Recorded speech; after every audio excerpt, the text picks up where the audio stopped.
Hi, everybody. Welcome to Techvicast. I am Brian, the host, and here we have a very special guest, Mr.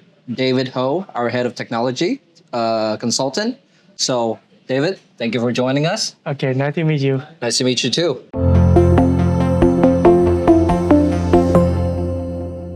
Okay, so David is one of the mastermind behind a lot of our digital transformation projects. And so today I invited him to talk about a very particular topic.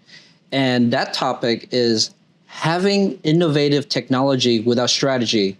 So that is like putting a jet engine on a bicycle. So, David, welcome to the show. Yeah. And before we get to the main topic, could you please introduce about yourself? Yeah, sure. So, hi everyone. I'm David Ho. I'm currently responsibility for head of technology consulting. So, my basically daily working, I work for the client consulting to help them onboarding to the digital transformation journey. I'm working mostly my client from the enterprise, and they are from different various industrial. Okay, so let's start from the basic about technology consulting. So why do you think companies need a role about technology consulting like yours today? So as you know, maybe different enterprise or company they made from the different various industrial. Right. Maybe they can have the IT team, or maybe they may not have the IT team. So to apply the technology, if we not have a clear vision or strategy, maybe we will fall into the different pitfall. For example, about the cost, about the failure to apply the technology.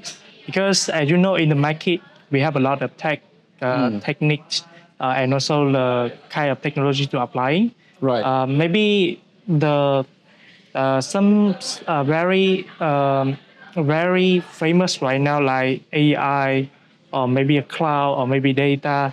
So if you starting from the company maybe not adopt the technologies, Right. you maybe need some consulting about how to adopt the technology into your business operation. Okay. Yeah. That makes a lot of sense. So the second question is, from your experience, do you see that a lot of companies, technology companies, are facing issue with adopting new tech?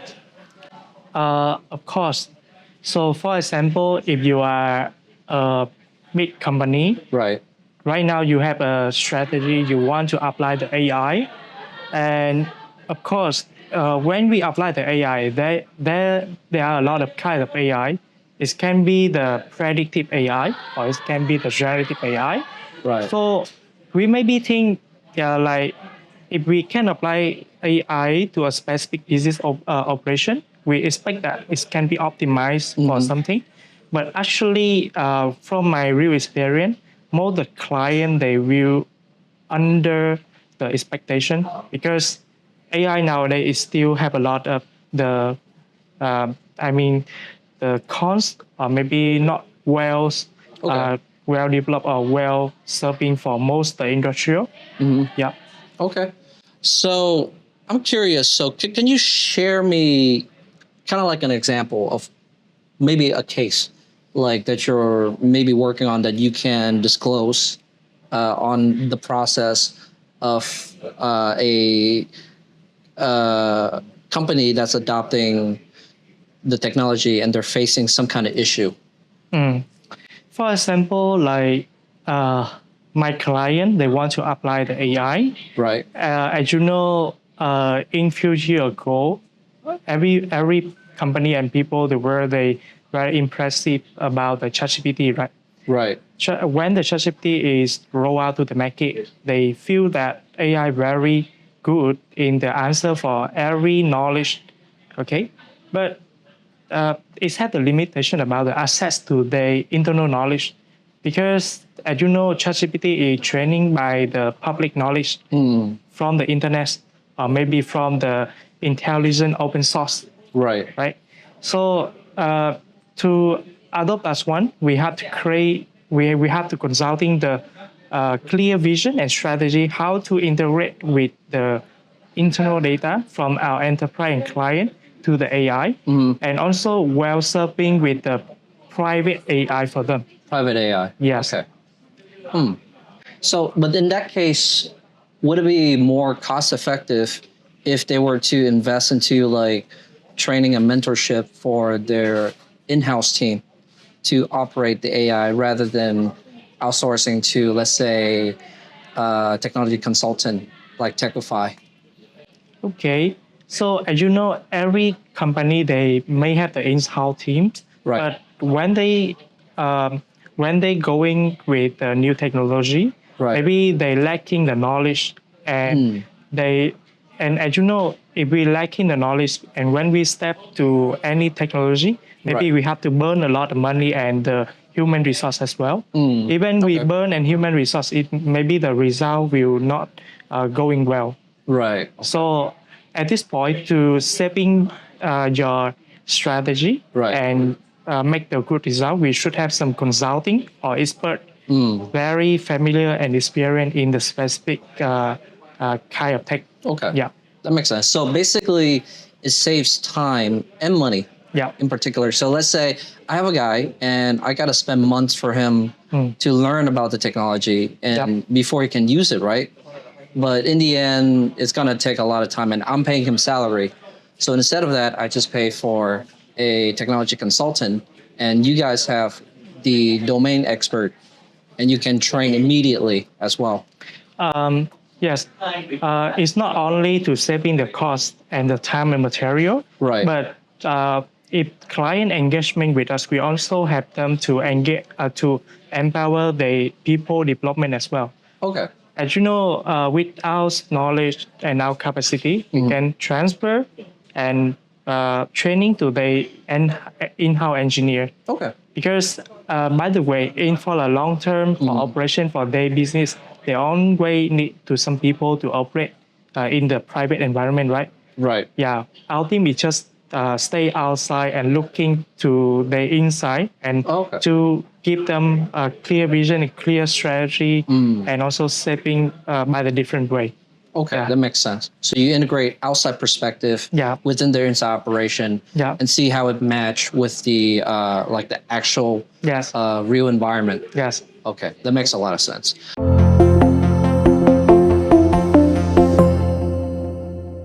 Okay, so let's go to another topic where signs that a business is stuck. Now this is a very interesting topic. And so how can a business tell that they're falling into this trap? Like they're stuck with technology. So what are the red flags that you usually see from the business? The most red flag I can see is about the underestimation. Underestimation. Yes. Okay. Because as you know, maybe some client they maybe get the FOMO from the public information. Right, right. As you know, every company they have the marketing team. They can introduce very new tech. They say that it can saving time, saving cost. But actually, to do that, we have to spend a lot of time to achieve the 100% the technology can bring for us. Right. Yeah. Okay. So in that way, to preventing that's one, right? Mostly, we should ask for someone really have experience to apply the AI to enterprise. Yeah. So with my experience, making the prototype is very simple, but to making the production ready, the solution for enterprise is take a lot of time and cost. Okay. Yeah. That makes sense. Yeah. So let's say so for example, like a company buys like a very expensive CRM. Yep. Right. So and the sales team still manage. Does the sales team still manage the customer in Excel, or is it just all automated? Does that question make sense? Okay, I understand. Okay. It's just about like when you adopt a new tech, right, you also have the people gap as well. Right. Because people, they can work well if they can do the way they experience every day. Right. So the CIM, right, that's the new tool, a new way for the working. Okay. To be honest, of course, it will optimize a lot of business bylines, but it Right. takes a time because there people need to familiar and experience how to use the CIM. Learning a new thing by learning curve is take a time and the patient of people as well. Maybe it can bring the good result or it maybe can bring the bad results. It's Okay. maybe have a different side effect. Okay. That Yeah. makes sense. But so what is the most disastrous case that you've seen in terms of adopting technology? Disaster case, I think some company or people, they very hungry to adopt the technology Right. to their business. Everyone's Right? FOMO because of AI. Yeah, because of FOMO, not AI, maybe some other technology as well. Right. But actually, they, as I mentioned, they always underestimations. Always underestimate. Yes, underestimation about cost, human, and the time and the facility as well. Yeah. So, as you know, the company maybe they can from the different side. Okay. They may be from the startup. They can be from the SME or maybe the enterprise. Every company they start thing by the different point. Right. Yeah, because they're starting from different point, they should have the right clear vision and strategy to adopt the technologies. Okay. That makes sense. So can you tell me, how do you convince a business to, because I know like a lot of business, they tend to underestimation in terms of the price and cost. So how do you convince them to, actually adopt your consulting service? Okay, understand. So firstly, I need to filter out what kind of their company Okay. and what they really want to invest and the mindsets of people as well. Right. So firstly, I do the discovery phase. I Right. set up a lot of questions in my surveys. Right. Then I keep continue to ask and understand and listen more from them about the perspective. And I also giving my answer to reference to different use case as well. Because from my team tech advantage, we learn from a lot of different our partner and the client. We have a lot of real life use case to applying the technology to different industrial. Okay. So that could be very helpful for them when we make the Q&A together. Okay. And after we assessment and we have to finalize the information about how they, what is the best strategy to adopt the technology, then we starting to creating the plan. Okay. So we sending the plan and we do the presentation with them. Then also get the feedback. From the feedback and presentation, Okay. we can do more the step to make them go with it. Like we can make some POC, for example, or maybe we can get the reference case from our customer and introduce to them. Okay. And they can have more the confidence to go with us. Okay. Yeah. That makes sense. All right.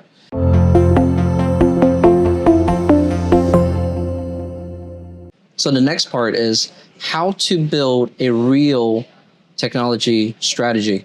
Okay.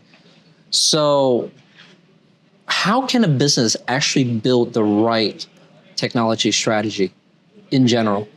What do you think? Okay. About the strategy, right? I think firstly, we still need to understand about the business perspective. We need to looking like what I will get when I apply the technologies Okay. for this one. I can saving time or I can saving the money, Okay. right? Or I can have the people develop more their their capacity to make the operation process more efficiency, Okay. right? Then from that one, we will ask some experts about like from what I need. I have the legacy process presenting to them. Then the experts from like us can explain them how we select the technology to optimize this business process. Okay. Yeah. So you compare with the legacy solution, but also compare with the new solution. Yes. And see how it compares to each other, Yes. basically. Yes. Okay. That makes sense. Okay. So the next question I want to ask is, from what I've seen, right, many companies tend to kind of do the opposite, right?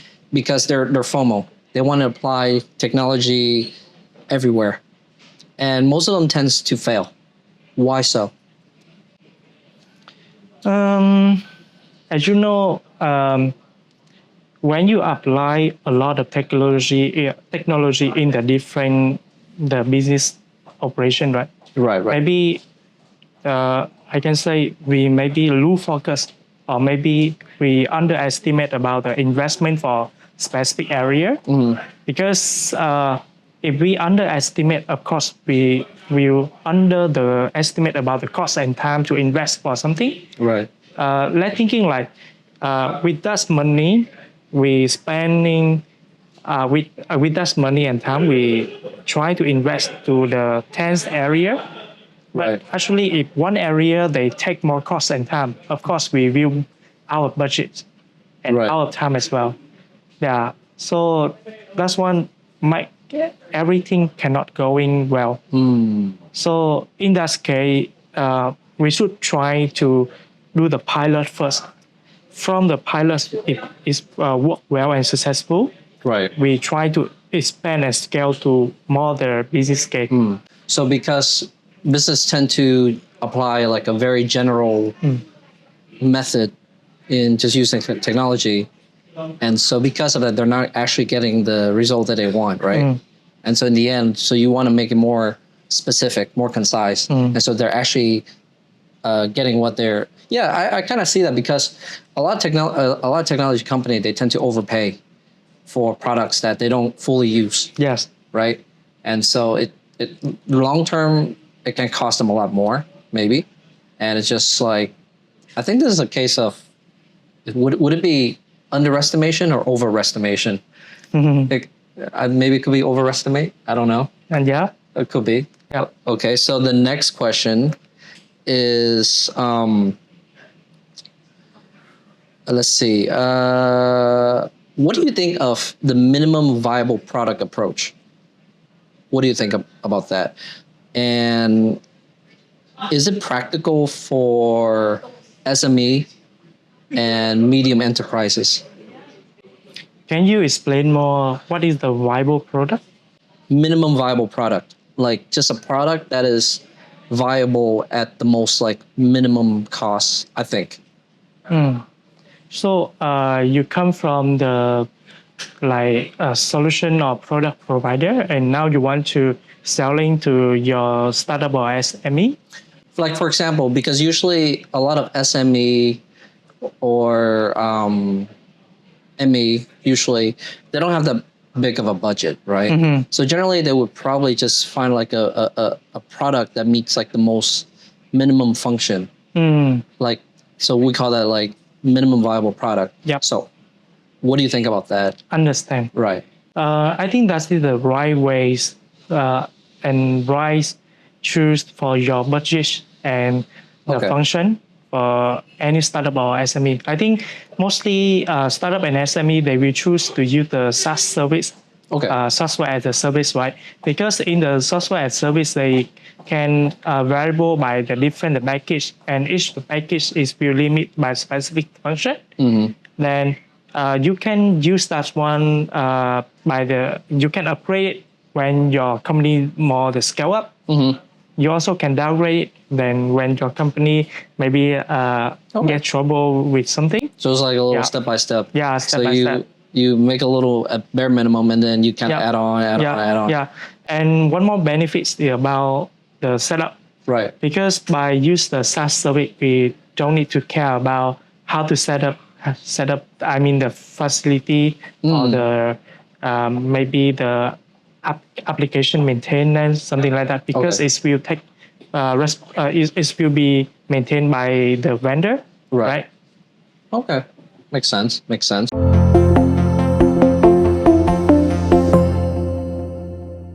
And so, from your experience, because you work with a lot of clients, right? SME, LE, large enterprises. So do you think there's a gap between leaders of these business and their knowledge in technology? Of course, maybe the leader, right? If you from the IT, right? Maybe you are CTO or maybe you are CIO. Of course, you will have the fully insight in the market of the technology. Okay. Maybe you can adopt very trend of the tech, or maybe very first for enterprise, or maybe different kind of the product for your company side. Right. But maybe you are just like the more business leader, like CEO or maybe the CMO, for example. Maybe you can have the limitation about what is the best technology applying for your company. Yeah. So from that point of view, you can, from any leader, we always need someone consulting for us. Right. Okay, that makes sense. I mean, I'm the marketing guy, so I kind of see what it does, but I don't fully comprehend like the full function of it. So it does make sense because it's based on the role and how aware you are and how applicable each technology is. Like for me, I prefer, like I of course I use ChatGPT. I use for the most basic function. Like, oh, tell me about this inside this market and then how I can use that to apply. But to fully understand about like an actual like AI where I can apply for like a mass scale and you know how like organizational scale and infrastructure scale. I don't think I don't have that kind of domain knowledge. Yes. So it does make sense, I think. Okay, so so we already talked about some real cases, right? So the next part I want to talk is real cases. So can you tell me some of the success stories that you have consulting a client? Okay. I think my most successful case recently we working with our client from the Singapore. Okay. They are a big firm. Okay. They are very maturity about how to adopt AI to optimize the business process. Okay. So they already know. Yeah. They already know how to use all that stuff. No, not yet. They don't. Okay. So before they meet us, actually they learn from the product in the market. Right. But actually, as I mentioned, the product in the market always used for the end users, not likely for the enterprise users. Okay. So we try to approach with them by do the first POC about what is the very simple use case or very like repeating use case they use by daily. Okay. For example, very simple like they read the document every day. Okay. But if you know the document maybe take a lot of page and take a lot of words to read, right? And sometimes when we're reading the documentation, we just need to figure out very specific keywords and the content we want to learn and understand. So we come with very simple POC by use the AI to do the summarization for the documentation. Okay. So from that one, they can very quick understanding what is the document for, and what is the more important part they should focus on the documentation. Okay, so by that one, they can utilize for all of the employee. Okay. So of course it's simple, but it bring very significant values because people no need to read a lot of document for every day. They just do the summarization to understand the key and the information they need, right? Okay. Then when they need to justification, they can go into the detail and do the more with the documentation. Okay. That So makes sense. after we success with our first POC, we're going to make the bigger by make the AI platform. AI platform to help them to build more the use case. Okay. So not only do the summarization, so now you can do by chat with your database. Right. Maybe we can generate a paragraph or diagram or maybe the graph from your database as well. It will help saving your time a lot for the different user to want to understand the data by do the visualization. Okay. Another use case, for example, if they want to do some analysis between the documentation, Right. then they can ask the AI. For example, like do the comparison and writing the report, and later they can sending that one to the client very fast. Right. So you can imagine like we saving them from the day to just few hours to complete their work. So of course they optimize the work for efficiency. Yeah. Okay. So saves a lot of time, basically. Yeah. Time and cost, basically. Yeah. And so now actually we are extend more the use case and not only working with the documentation, we working with them to build some very fancy the AI like AI avatar or maybe support in the call center as well. Okay. Yeah. So can you share me one of the case or two of basically the client when they invest into your consulting service and the most successful case in terms of ROI for them? Like they immediately made actual profit just because they invest into our solution, your solution. Okay. Actually, we not really have the report about the profit they got. Okay. But we can benchmarking by number of time they engagement with us. Okay. Like from the day to a year, and this means we are still doing well, and they still engagement with us to do more the things. Yeah.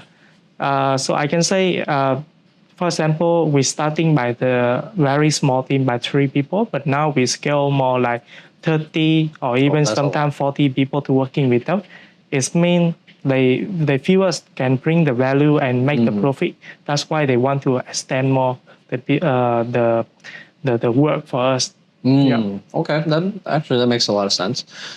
Based on the head counts. Yeah. Right. So one day if they have 100 people, business is going well, right? Yeah. So, but what about failure though? Like, were there any projects that maybe on your end, from Techvify that actually kind of flops? Flop. I think with our company, sometimes we try to build some product, but with the AI nowadays, actually make a product is maybe can very that soon.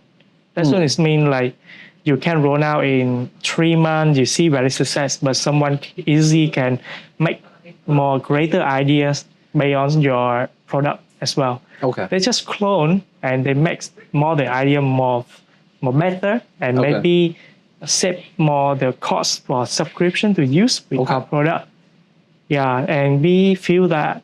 So at this moment, right, we're not going to build a product, by the way, but we try to, by the different approach, we try to engage and support for more the company, not a tech company, but they want to build their product to sell into the market. Then we do, by the way, by build the accelerator solution. Oh, okay. Yeah. So this one is the packing solution we offer for them with a specific business domain. Right. From that one, they can easy to customization by their requirement, but also can leverage the very basic core from what we build for the production ready and for the enterprise. Yeah. Okay.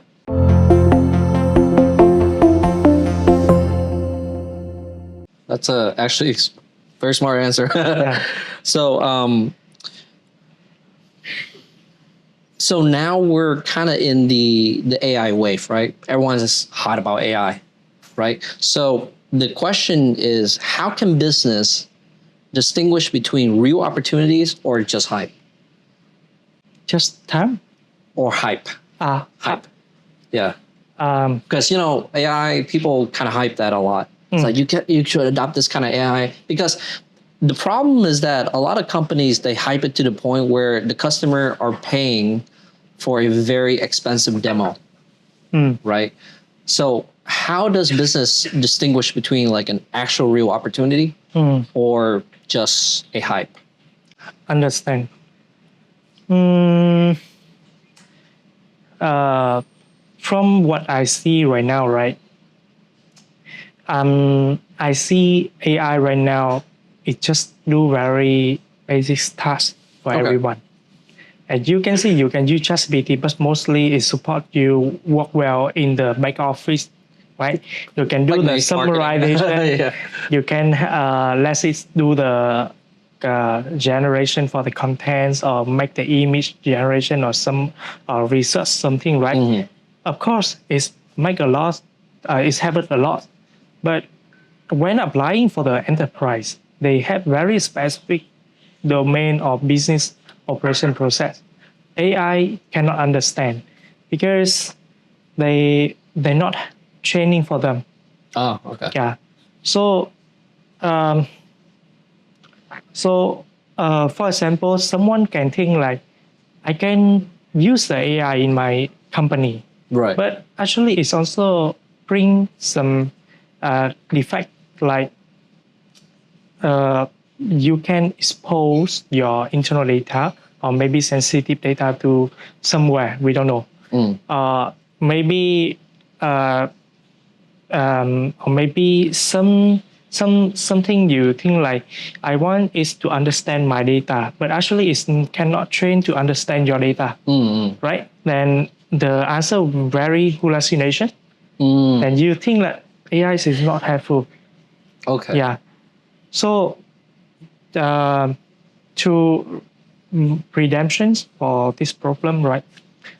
We can try to build their own AI. I mean, we can bring the same concept, but we training more the data for specific the business domain they own. Right. So we will achieve two approach.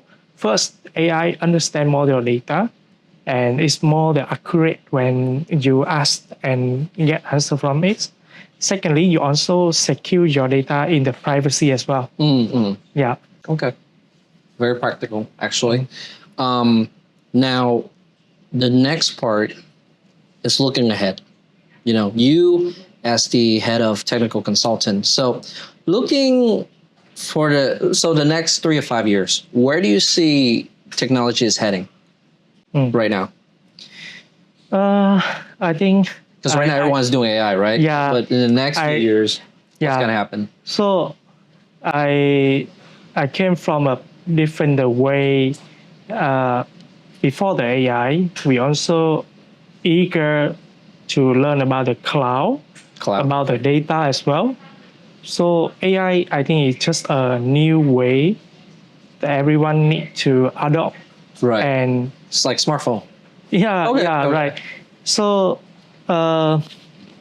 in that case, in the next future, I think they will introduce a new technology as well. Everyone right now, besides they care about AI, they also care about the robotics. Robotics. Yeah. Oh. So you can see the humanoid can walking, can do something in the China or maybe the US or even in the Vietnam as well, right? Or even self-driving car. Is Right. also is the new focus. But as my company, right, we are not building the car, but we can take opportunity to make the implementation. I mean the software for the self-driving car. Okay. Yeah. So now it's more about integration. Yeah. Because at the moment you're training the AI and the data, you're essentially collecting as much data as possible.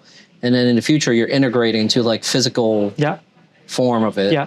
I can say very short. Like in the next year, they try will to integrate the AI to every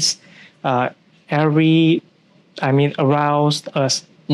You can see like right now we can use smartphone with the AI to make very quick video, very quick slide.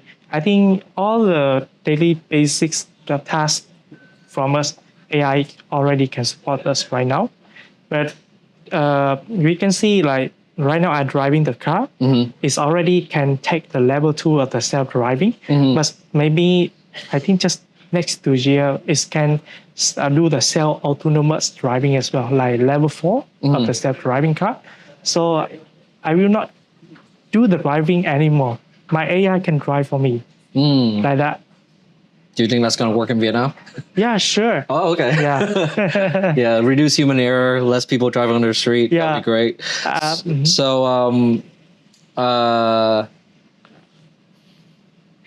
So this is more on a personal note. So how do you think a role like yours, technology consultant, in the future, in the next few years, is going to evolve or change, or what's going to happen? Because AI is going to take over, right? I think even the AI right now is support a lot of kind of work, but actually, as I mentioned, to adopt the AI, you also need some inputs. It's first like they really experienced and familiar with different kind of AI applying for the different business domain. From like us, from now we're still growing, we're still learning. Then of course we have our knowledge, and from that knowledge we actually can share more for more the people. Yeah, and I think that's our core value. We retain the knowledge, we try to sell learning, and we try to innovate, and we make it for our customer. Okay, makes sense. Well, I mean, what if one day AI can just do the technology consultant instead? Of course, right now, even you going to ask the ChatGPT, right? You ask like, give me the recommendation for some technologies, but actually, ChatGPT is training based on the knowledge from the people. If the people is not telling the AI like this one can use for right, or maybe someday we introduce a new tech, right? If we're not training for the AI even don't know. That's true. So really based on how you train the AI. I mean, I see a lot of people do train, like sometimes I have to cross-check some of the info the AI actually suggested. So always kind of need like personally, I think always need kind of like a backing human to cross-check everything. And even AI also make a mistake as well, because the information right now is not guaranteed. It's so convoluted. Yeah. I like I said, like even marketing. Like sometimes I look something because I know like the knowledge. I know the answer already, but just sometimes I run tests and I'm like, really?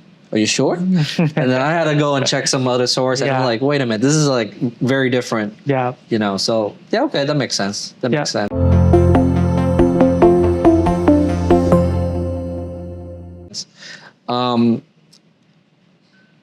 Let's see. If you could give one advice on about technologies that companies are investing, what would it be? I think we should invest AI now. Should invest AI right now.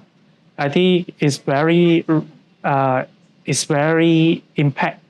impact, and of course we see it's make us change a lot. Even our software company, it changed a lot about how we working with the software development. Or how about like we think about like a new feature as well. Yeah. I've read, actually not read, but I look at some statistic.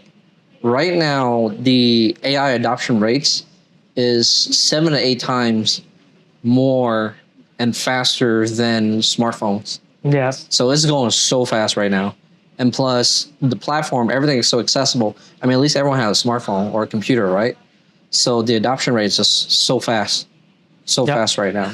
Okay, justified. And so now before we kind of wrap up, so I have a few quick question.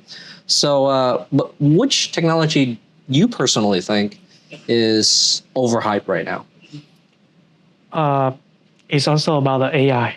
Also AI. Yeah, AI is so overhyped Ah, because I think as the tech guy, before I see a new thing, I usually go in more the deep dive to understand, okay. and I want to see what is the capacity. Mm-hmm. But because the AI now, they combining by marketing, right?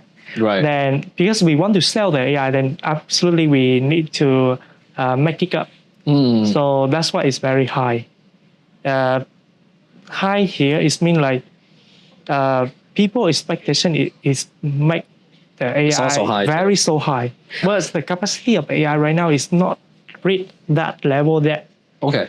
Yeah, so that's why I think it's very high from there. Yeah, that makes a lot of sense. Yeah. I mean, we haven't have like, I don't know, Skynet yet, so it's gonna take some time, I think. Uh-huh. So we're safe for now.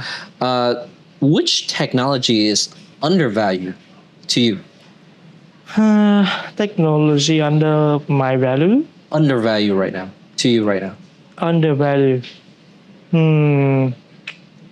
I can say this one is quite hard for me, but I think I see some part in the AI. Okay. Yeah, because the AI is very big, but some product in the AI is very undervalued for me. Okay. For do you have an example of?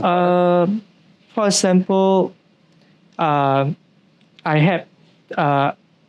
have this case study. I work with my client. So when I visit to the factory, they have they are using the Kanban board to recording for all their the work log from the people, but they are using the handwriting to writing in the Kanban board. Okay. So now they want to leverage the AI to capture the human handwriting and put it to the digital data and visualize by some graphic, right? Oh, yeah, that makes sense. By the camera. Yeah, because everyone is still writing, right? So they have to transition that to digital data. So that is a good idea, but actually it's too much undervalued because I can make it more faster by just do the manual input. Because if you use the AI need to training to understand your your Kanban boards, your human writings, and it have a lot of constraint and dependency. For example, your handwriting maybe not well, or maybe the brightness, or maybe some people write some keyword maybe AI cannot understand. Right. Okay. So instead of that, right, in the Like case doctors. you just instead of that, before you apply the AI, you need to do the data transformation first. Right. Okay. You can do very quick by make a software. Okay. Going to input the data and you can visualize it. Yeah. Oh, okay. So from my perspective, it's make more greater value and saving cost. Because if you invest AI in that scale, I think it will fail because the accuracy is not well in that scale for now. Okay. Yeah. That's a very interesting case. So what kind of book or resource would you recommend for everyone on technology strategy? I think from now, I'm not reading the book, but I'm usually reading the framework from the top of the tech company. Okay. I mean, the big four from Microsoft or maybe from Google, they have a very the framework how to adopt some specific technology to the organization or enterprise. Okay. For example, like AI adoption in the enterprise or maybe cloud adoption in the enterprise. So I learned from there. Okay. Yeah. Oh, okay. So no books, right? Yep. Just prompt and recommend what is the best framework. Yeah. Bad framework, bad practical. Okay. And so finally, what technology consultant area is Techvify focusing on developing next? So for now, right, Right. we are the AI company. We make the AI solution, Right. but we also do the software development as well. The next focus from us, we try to make the AI agent or maybe try to the way we do the software development. Right. We try to not to do the programming anymore. We will let the AI to do the programming, Okay. but we try to focus on the make the framework and design more about the AI agent, different kind of AI agent. Yeah, you can imagine like so. In the software development, we have a different role like software engineer, solution architect, project manager, Right. or maybe business analysis. Right? We are trying to creating the different agent to ask things by that role. Okay. From that role, right, the AI can do it by itself. The human right now is just like do the tracker and review. Okay. Like after AI make the work done, right, we just do the check and review and approval. Yeah. So that could be a like human loop feedback with the AI. Okay. So when the AI they learn more from us how to do with the best practical, I think more the loop tasking we do every day will be handled by the AI. Okay. Yeah. Okay. Wow. That's I don't know if I'm gonna be replaced, but we'll see.